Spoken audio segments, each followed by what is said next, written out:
दोस्तों, आपके बीच मैं एक फिर छोटी कहानी लेकर प्रस्तुत हुआ हूं जिसका शीर्षक है जनसेवा का संदेश।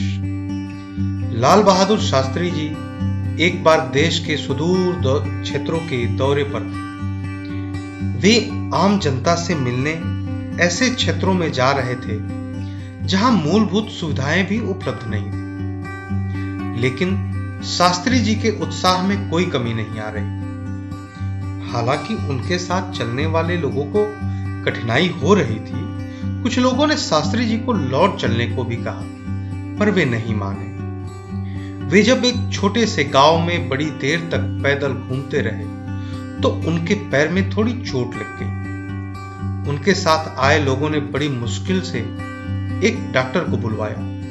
डॉक्टर ने आते ही उनके जख्म का उपचार किया और कुछ दवाइयां खाने को दी। फिर कुछ जरूरी हिदायतें देकर वह जाने लगा तो शास्त्री जी ने उसकी फीस उसे देनी चाहिए। डॉक्टर पैसे देखकर सकपका गया। उसने शास्त्री जी को पैसे लौटाते हुए कहा, महोदय, इतनी छोटी सेवा के बदले फीस देकर शर्मिंदा न करें।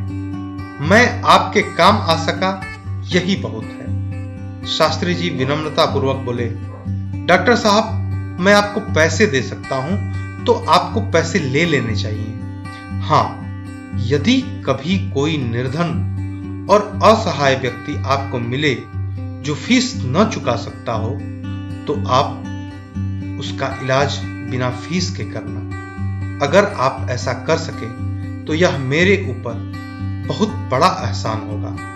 यह सुनकर डॉक्टर बेहद प्रभावित हुआ और उसने अपना सारा जीवन मरीजों की सेवा में लगा दिया। शास्त्री जी ने इस तरह कई लोगों का जीवन बदला था। दोस्तों, आज की यह कहानी जो हमें जनसेवा का संदेश देती है, बेहद ही रोचक रही, बेहद ही सारगर्भित रही। इसी के साथ मैं विदा लेता हूं, फिर अगली कहानी के साथ प्रस्तुत हूं।